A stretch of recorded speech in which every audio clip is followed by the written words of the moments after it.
Hello, what's up mga boss? Welcome back in again dito sa aking YouTube channel, Chicken Hustle Breeder. Yon. At yung pag-uusapan pala natin ngayon mga boss ay tungkol sa maintenance na vitamins na binibigay ko sa aking 3 months old and 2 months old na mga stags. Yon.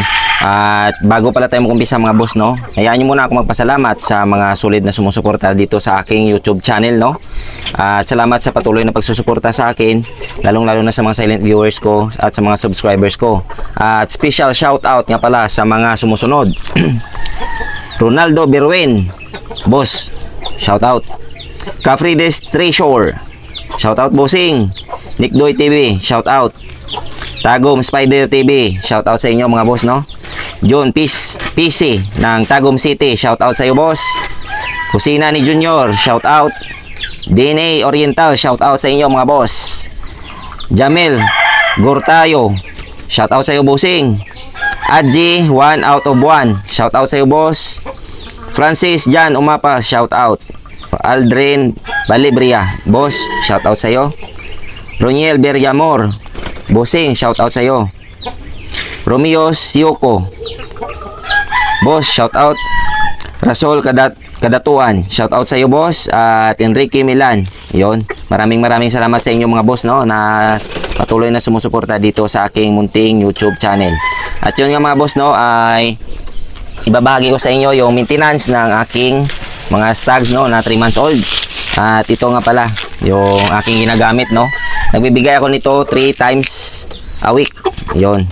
At yung ginagamit ko nga pala mga boss, ito multivitamins with vitamin B12. Yan. At saka calcium lactate mga boss with vitamin D3. Ito siya mga boss. Yon. Ito lang yung ginagamit ko, dalawa na to boss, no. Sinasabay ko to na pinapainom sa kanila 3 times a week mga boss. Bahala na kayo kung anong araw yung gusto nyong magbigay. Basta ako dito, nagbibigay ako 3 times a week. Kaya ito lang yung supplement na binibigay ko sa kanila, no. At yun nga, sa mga susunod na araw mga boss, yung ating mga stag na nilagyan ng strap ng tsinelas ay itatali na natin mga boss. At ipapakita ko sa inyo yung pagtali natin sa kanya, no, sa kanila, sa aking mga alaga. At nandito pa nga sila sa kulungan at hindi pa natin sila pwedeng itali. Antayin natin ng mga 1 week mga boss, tsaka itatali ko sila sa edad na 3 months old. At ipapakita ko sa inyo mga boss, no, para na may idea din kayo kung pwede ba silang itali sa ganong edad. At kung paano ko sila o paano ko ginagawa yon bago ko sila itali, kung ano yung mga proseso ko na ginagawa mga boss. At sana ay masubaybayan nyo at may matutunan na naman kayo dito sa aking munting YouTube channel mga boss. Yon. At yun lang. Ito lang naman yung ginagamit ko mga boss. At kung nagustuhan nyo na naman yung aking video na to, ay pasubscribe naman ng aking YouTube channel, tsaka pahit na rin ng notification bell at select all para lagi kayong updated sa mga susunod ko na videos. Sa baba dyan mga boss, may subscribe button, may bell button.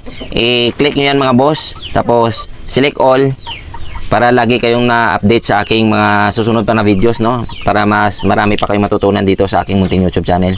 At yun lang mga boss. Lagi nating tatandaan na ang Nicky Del ay sports lamang. Huwag tayong magpakalulong sa sugal at lagi nating unahin ang ating pamilya. Yun lang, maraming salamat and God bless ating lahat.